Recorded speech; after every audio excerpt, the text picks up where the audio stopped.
Hello, and thank you for listening to the Handicapable Black Nerd channel. My qualifications and nerdification is certifiable. And today's episode, I kept thinking that I was going to do a Red Lobster, what they should have done, or what I would recommend for advertising and marketing. But then just this morning, I hear that they have hopefully figured out a way to not have to file for bankruptcy, which, yay, capitalism. But with my past semester, and actually there were a couple semesters where I kind of brought up Red Lobster because I noticed a few things, which is pretty interesting because with a lot of their commercials, they haven't really branched out. When you look at McDonald's and Subway and even Taco Bell, it's like the commercials don't really pop there. Like you remember the restaurant, but you don't really remember the specifics within the commercial unless you see it over and over, or you see like something that entices you so much where you're like, I'm gonna remember that. Either maybe a drink or something. But everyone knows about the cheddar biscuits. And we all know they have lobster and seafood, but specifically, like what makes them stand out? And I think that's one struggle, and that's one reason why they were going to file for bankruptcy because they have a problem standing out. Especially, they are now competing against more businesses that are coming in with a seafood theme, and maybe their cocktails or beverages are more, let's see, alluring to the eyes and like great for the taste buds. Maybe it's more of a get together kind of feel because I don't know, with Red Lobster, I just kind of feel like when you walk in, it's very like you already know what it's gonna look like, and it's very classic. It's kind of getting a little old. I kind of wish that over time, kind of like with the McDonald's, they gave themselves kind of a makeover. They kind of maybe looked at even some updated Italian, like maybe not Italian, but it's like, I don't know, it's like with the theme of their restaurant. Is it, especially they have the pasta and they have like with a lot of the herbs and the spices and stuff. I kind of get an Italian kind of feel. So I just wish that maybe with the decorations, maybe they could put like a slight more modern feel to it, something more updated for like millennials, zennials, and soon to be the alpha generation. But I made a list of some things that I kind of thought about, and this has literally only been over the last hour, hour and a half. So there will be part twos, threes, and whatever, especially once I learn more about, because I was going to be doing research on them, but I was doing research on Cancer Alley and quite a few other topics to cover here, but especially since just found this out and I've taught about it a couple semesters, I thought why not just at least a trial go right now. But the first thing, change up some of the items on the menu and make sure either you have commercial, social, and also social media. I will be doing an episode where I am going to investigate their social media. What did their posts look like? What did the pictures look like? With the website, how do they target like the demographic? How do they make sure if it's lunchtime or dinner, like how do they make sure that your attention goes straight to what they're looking for immediately? And if they have seasonal, because like that's one thing, like a lot of restaurants, some do a good job, some don't. Like Taco Bell, they do a great job. They have seasonal items. They have things that they change their menu so often. When that Mexican pizza came back, I don't really eat it, But every Taco Bell I would pass by, right when it came by, there was a line around the building, back into the street and everything. Other like cars had to like go around that lane right when it was coming back to the restaurant. They knew that what they were doing, and they knew they could add upsells and drinks and sides to that. And so it wasn't just the taco pizza. And so that's smart, and that's advertising right there, because bringing back a fan favorite, and not realizing how loved it is. And for the summer, they had some new items as well. So, and I know whenever I try to teach a lot about restaurants and hotels, bed and breakfast, and things like that within my class, because a lot of the ones that have over 50 to 300 locations in the US, but then also international, there's a pattern with what they do. And especially with a lot of restaurants and hotels have such a high percentage of closing down within the first 2 years of business. The first 2 years. And so I feel like if I can teach and focus on the hospitality markets, almost every other business also will be doing majority of what a food and hotels do. Is like not all of them will be providing food or something edible, but it's either going to be a product or a service. And that's exactly what restaurants and hotels are. And they have multiple streams of income and everything like that. So that's usually why I focus on those two like demographics, or those two areas. But yeah, one of the main things is change of menu, specialty drinks. And yes, I know with a lot of places they do pumpkin spice. If pumpkin spice does not fit with Red Lobster, what is another type of seasonal item that you can bring in that is just like something where people are like, "Ooh, it's September. I know what time of the year it is for Red Lobster." How can you do that?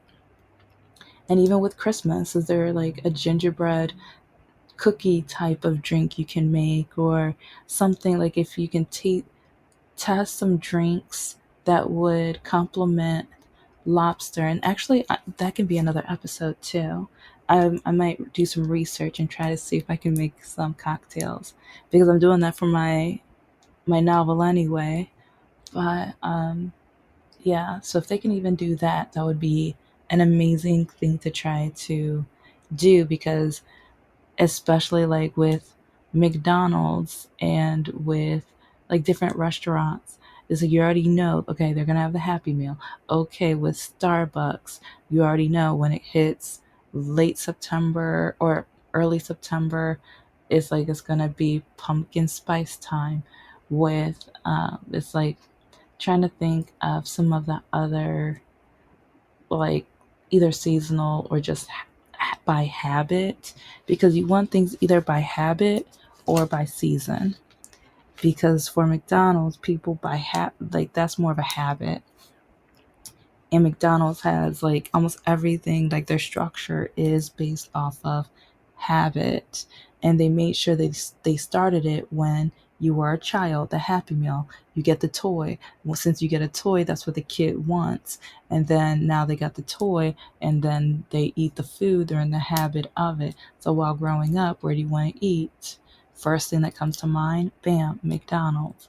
And so with Red Lobster, if they can figure out a way to start getting into the psychology of like how people think about food, and also it's like maybe even, I don't know if they have happy hours, but maybe even their specials. Or oh, there was this one restaurant not too far from the Red Lobster where they have a shrimp omelet, and it could have been better.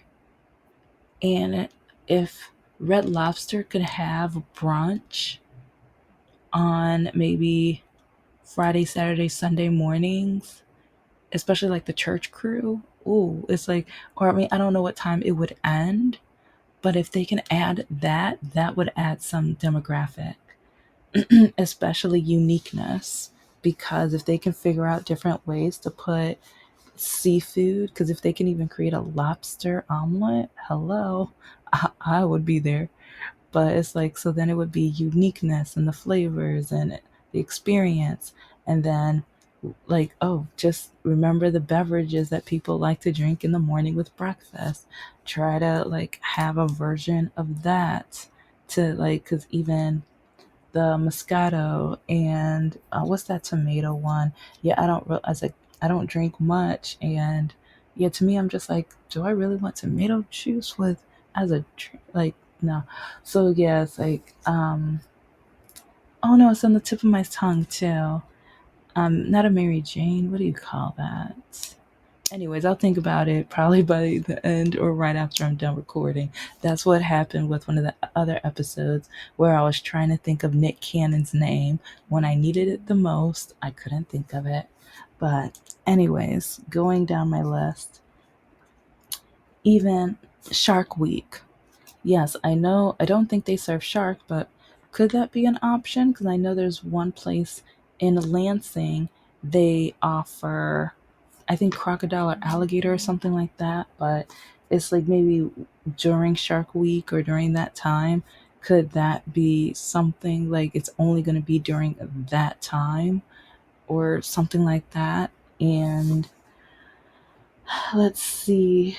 Oh, here's like with changing up their menu. Here's one idea that I kind of thought of because I have done this before, but with the cheddar biscuits, like the next morning as leftovers and stuff, I have toasted them very carefully in the oven, low temperature. But then, right when they get nice and fluffy, I turn them into sandwiches.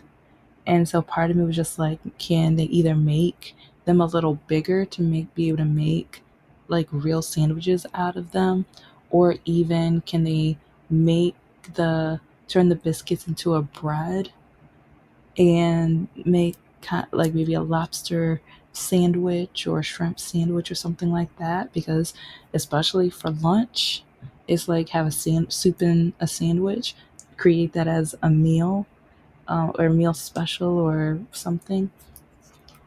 And then let's see. So it's just like I'm probably going to develop them more as I go. But yeah, during the hour, I was like, okay, what ideas do I have on the top of my head? Then let's see. Oh, yeah, it's like with some of their meals, is there a way where they can do like the flambe or some of the fire effects with their food? Make sure you hire staff that's safe, but is there a way where the staff can, because I know like with some restaurants they have like the chicken and stuff where the person comes up to the table and then everybody like they light it up and everyone looks and stares. And some I remember I was on one date, he didn't even like the meal that much, and he got two meals because he liked the attention. Literally, he got that dish because he liked the attention. And so I was like, okay. But then I later found out, yeah, yeah, well, let's just say he wasn't telling the truth about his life. Yeah, that's another story for another day. But it's like pizza. Some people will order that just for the attention. And some people will go to that restaurant because they might say, remember that one dish? Remember it was on fire? Remember how good, like, but it has to taste good. It has to be quality. You don't want food that tastes burnt. You want like food that was entertaining, flavorful. So, and then Flavor Flav, especially after him saving the day for one of the women Olympic teams, him being so supportive, and then even with his offering of creating an like a bronze metal clock. Oh my gosh, it's so pretty too.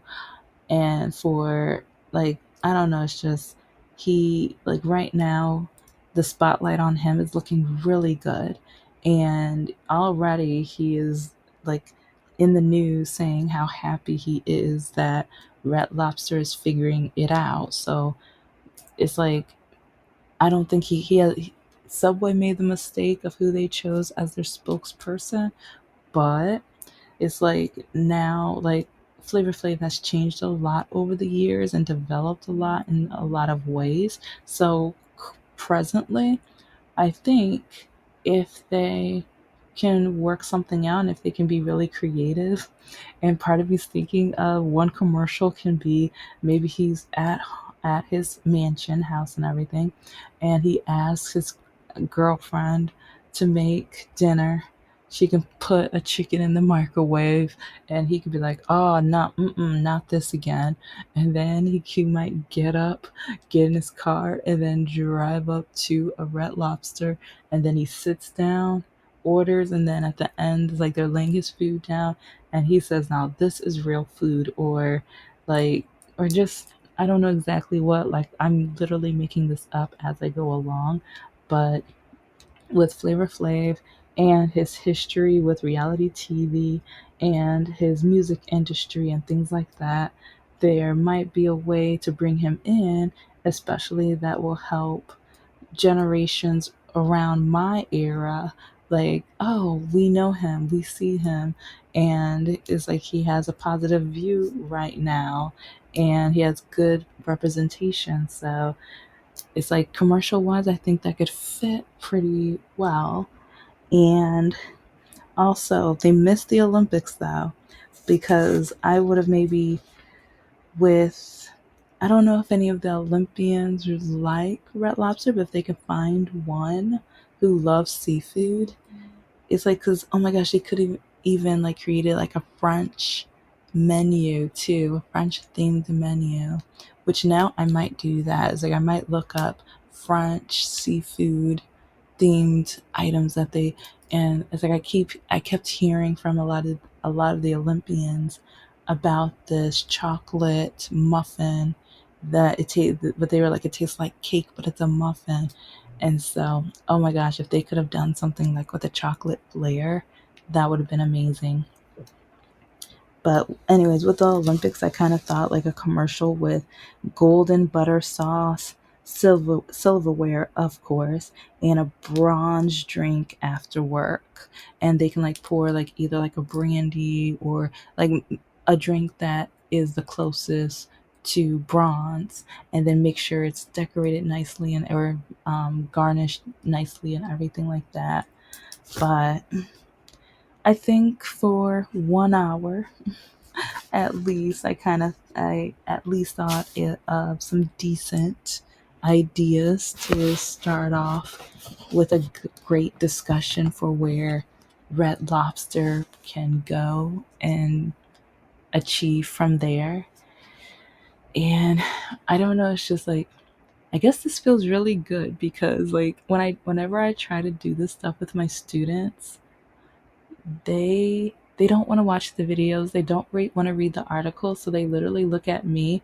And I remember one semester, it's like I asked the students, I think it was like the Super Bowl commercials reels on YouTube, or oh no, it was one with a lawsuit for, there was a city with a billboard, but the billboard mentioned the comp or products from the company, and it was like against the laws. Like it was something like, it was, I try to relate things with legal law and a lot of like kind of a lot of variety, because a lot of people don't understand what all has to be considered with marketing and advertising. And I remember one of the students looked right at me like the day that it was due to talk about it. Okay, so we didn't watch it, just play it now. And I remember saying, well, it's like, the point was for you to go home and watch it so then we can right now talk about it. And uh, I just, I think that's one reason why I'm like, you know what? All of the things I'm trying to do or talk about, I guess in a way I'm talking to you guys. Well, technically I'm like, I don't know. I'm still feeling like I'm talking to myself, but I know other people are going to be listening. And so I really want to know, what is your opinion with Red Lobster? Because I'm going to be looking up reviews. I found one review, but I thought, you know what? Maybe I'll just screenshot some of the good, the bad, the ugly, and I'll post those because that will also show how can Red Lobster improve, because so far I'm reading how a lot of them don't clean as well as they should. And Cracker Barrel, they're the same. I've been to a few Cracker Barrels and I remember just how dusty they are. And I remember after I walked out of one of them, I just kept sneezing because I kept almost sneezing at the restaurant, but I was able to kind of hold it. But I remember it's like I shouldn't have done it, but it's like I had sanitation or um, and wipes with me. So I wiped my hands or whatever. But right at the wood panel, I was like, I put my finger on it and it went from this grayish brown to like the actual brown that it was, and it was so noticeable. And I remember another lady, she saw what I did and her mouth dropped. She was like, oh my gosh. I'm like, yeah, yeah. And I mentioned it to the waitress, and I don't know. It's just, but I haven't sat in Red Lobster in a few years, so I don't know how clean or how unclean it is. But it's like I know, like for for one of the holidays, I know my dad surprised me with Red Lobster and the cheddar bit because he was like, I know you like the cheddar biscuits or whatever. So I was like, you know what? Why? I think it was a day after I had to have physical therapy. And so it's like, I don't know, to me, I was just like, you know what? I get to enjoy this, especially after a rough day because my knees were hurting. My physical therapist worked me. But anyway, yeah, I'm going to be going over ratings and maybe even other people because I know Flavor Flav is one example, but who else would be able to stand out with commercials for the company? Other ways they can either change their menu and other national days, because I know there's must be National Shrimp Day, and then I mean we have Shark Week, but there must be National Shark Day. So I want to kind of look all of those up too, and also different flavors and seasonings and things where maybe they can like during part different parts of the year they can spring those up. But now it's like Sweetest Day is going to be coming. That's a great time of the year. What are they going to be doing for Sweetest Day and maybe even next Valentine's Day? But anyways, okay, sorry. You know my drill, and you know my YouTube is as messy as my life, but I hope that gave you guys some thoughts, because if you run your own businesses, if you want to start a restaurant, these are some things to think about. And I'm going to be talking a lot about different restaurants and companies because, well, it's like usually those type of businesses help other businesses think of what to do next. But this is the Handicapable Black Nerd channel. My qualifications and notification is certifiable, and I hope you have an awesome day. Bye.